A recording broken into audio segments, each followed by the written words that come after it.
খেলা, এটা যাতে এই সংস্কৃতিটা যাতে চালু থাকে, এটাই হচ্ছে আমার উদ্দেশ্য। এবং এইখানে যে খেলাটা এখন তোমরা খেলতেছো, আমি খুবই খুশি।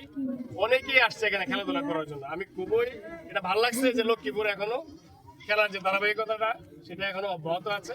এবং আগামী দিনেও আমি আশা করি যে অন্তপক্ষে তোমরা অন্য সকল কাজ বাদ দিয়ে হলেও স্কুল 4টা পর্যন্ত, 4টার পর বাড়িতে গেলাম, খাওয়া দাওয়া করে প্রতিদিন অন্তপক্ষে ফুটবলটা খেলবো, ক্রিকেটের সময় ক্রিকেট খেলবো। এটা কেন বলতেছি, আজকে যেমন আমি এখানে তারা যেমন বলতেছি, আমি এটার কি বেনিফিট এটা আমি পাইছি।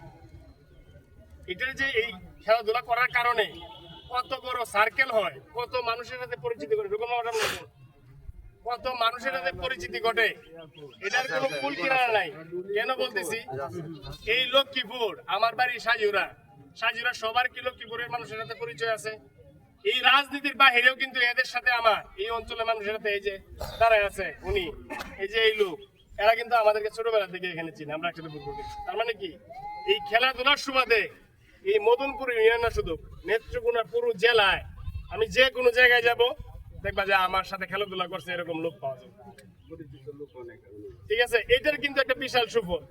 এরপরে এখান থেকে আমি ঢাকা বিশ্ববিদ্যালয়ের ফুটবল টিমের ক্যাপ্টেন ছিলাম, ভলিবল টিমের ক্যাপ্টেন ছিলাম, নেত্রকোনা জেলা ফুটবল দলের সদস্য ছিলাম। তো এইটা হচ্ছে খেলাধুলা যত বেশি করবা মানুষের কাছে যাওয়া যায়, এবং এটাকে জনপ্রিয়তা বলে না, বরং এটাকে নিজেকে ক্যাপেবল করে তোলা যায়, যোগ্য করে তোলা যায়। তাই বলতেছি খেলাধুলাটা অবশ্যই কন্টিনিউ রাখবা। আর যত ধরনের সহযোগিতা, আমি তো তোমাদের বড় ভাই, আমি এই মাঠেরই প্লেয়ার, আমি এখানকার একজন, এই মাঠের সদস্য একজন। তোমরা যেরকম আজকে খেলতেছো সবাই মিলে একটা টিম, আমিও কিন্তু এই টিমের একজন সদস্য। সুতরাং যখন ভলিবল, ফুটবল, ক্রিকেট যে কোনো কিছু প্রয়োজন হয়, আমিনুল আছে, রুকন মামা আছে, শাহ আলম আছে, এরপরে জুলাট আছে, যে কারো কাছে বললেই হবে। মামুন ভাইকে বললেন আমাদের ফুটবল দিতে কিংবা ক্রিকেট দিতে, আমাকে কিন্তু বলা হলো